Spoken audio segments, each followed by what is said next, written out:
Travis Knight and Connor Lewis. Is your band ready? Hey, my name's Pete. Yeah, I know, weird name. Olentangy High School, you may take the field for competition. Or a lot of other things in life for that matter. I guess it could have been worse. My parents could have named me Glacier, Repel, or Abyss. They are really into climbing. Can you tell?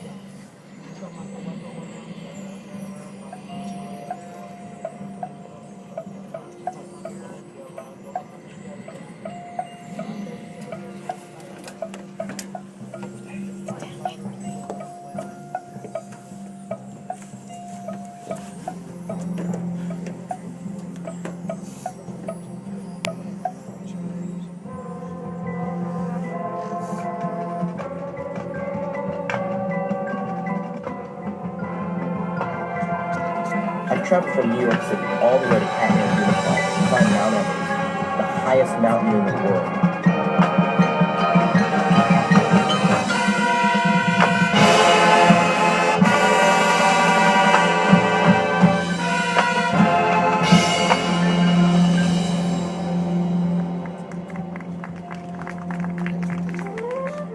It's a hard climb, and we can't do it alone.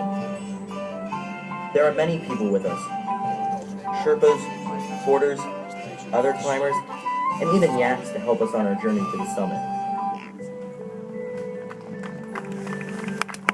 But there are no guarantees when climbing.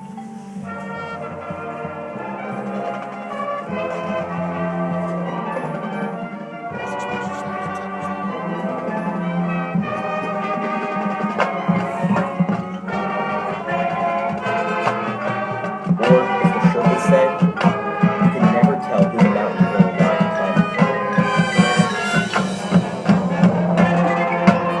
who it won't.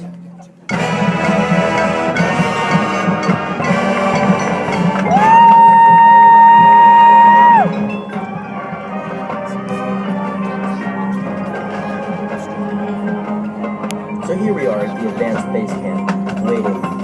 It takes time to get used to the high elevation of thin air. It's very easy to become sick from the low oxygen levels if you don't acclimate yourself before your summit. There's not much to do here but swap stories with the other climbers and to eat bad food. This is where I met Sunjo, the grandson of the head Sherpa, Zopa. We have become good friends, and hanging out with him helps take my mind off my family back in New York.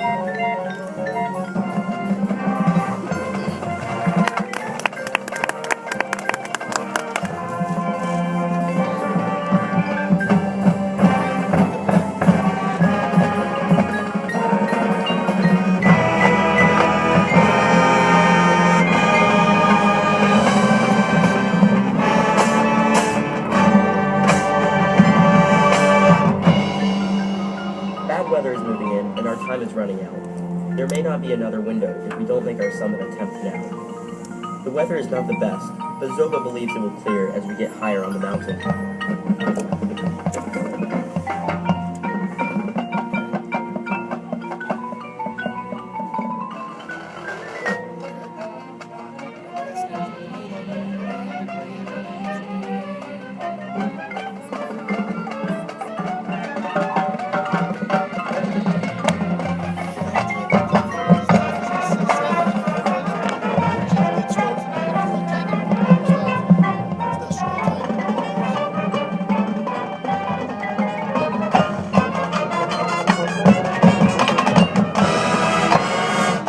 Shortcuts to the top of the mountain. Some will make it, others will try.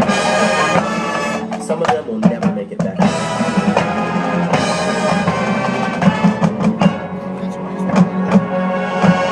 But I will.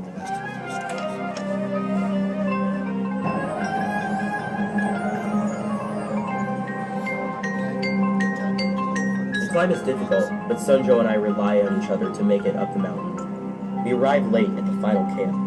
It's cold, the air is thin, and everyone is moving slow. I'm starting to doubt that we can make it to the summit.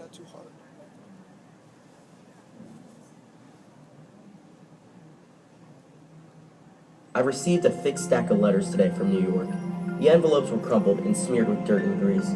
I hadn't spent much time thinking about my family since we started moving up the mountain, and I felt a little guilty. But what really bothered me was that the letters had arrived. This meant that some of the letters that I had sent to my father when I was a kid probably arrived too. Dearest Peak, it's clear you've made up your mind, and I have no doubt you have the ability to summit Everest. For the next few weeks, you need to forget everything else and concentrate on the climb. You have the experience to know when it's over, and when it is, don't take another step higher. If you do, it could be over for good. Turn around. There's no shame in it. Live to climb another day. And when you come back down, I hope that good and caring heart of yours falls. It's the most important thing you have. I love you, Peak. Mom.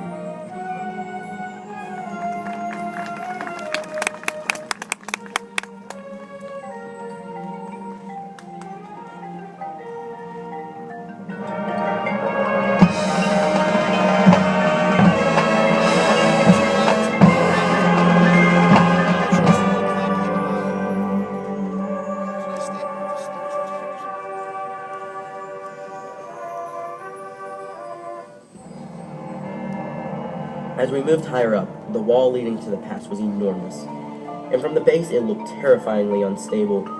Half of it was vast field of jagged ice sticking out of the ground like great white shark teeth. The other half of the wall was smooth, rounded off by strong winds, giving it the look of soft ice cream. If I had enough breath, the sight would have taken it.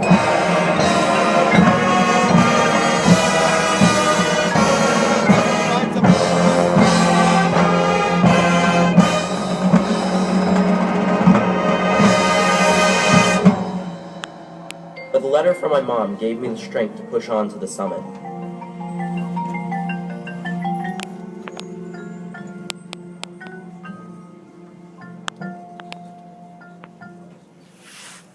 Suddenly there was a rumble, the ice gave way, and Sungo fell down the face.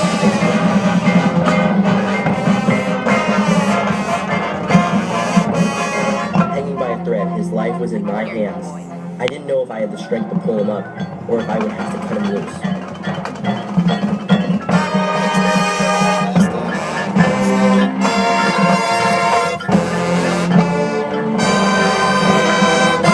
I took a deep breath, grabbed the hold of Sunjo's rope, and with all my strength, I slowly started to pull. The rope cut through my mitts and into my hands. Inch by inch, Sunjo started to rise out of the abyss.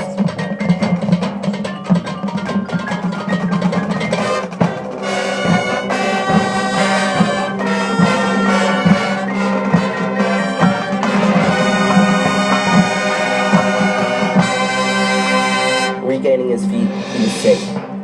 For now.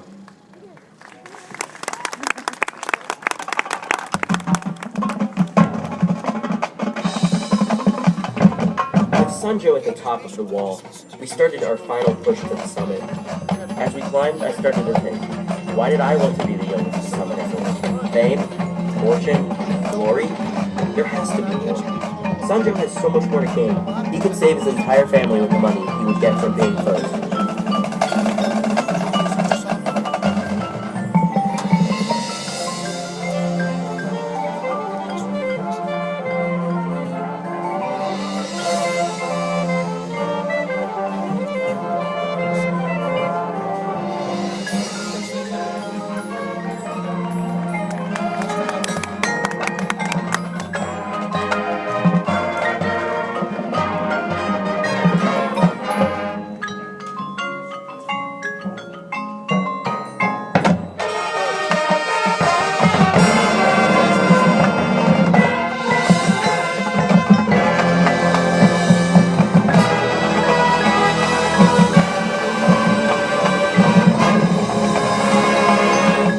There we were, less than 10 feet from the summit.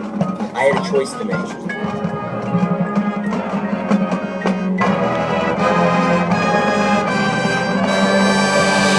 As we stood staring over the top of the world, everything seemed less important to me. I held the video camera and carefully framed the shot as my friend became the youngest person to summit Everest.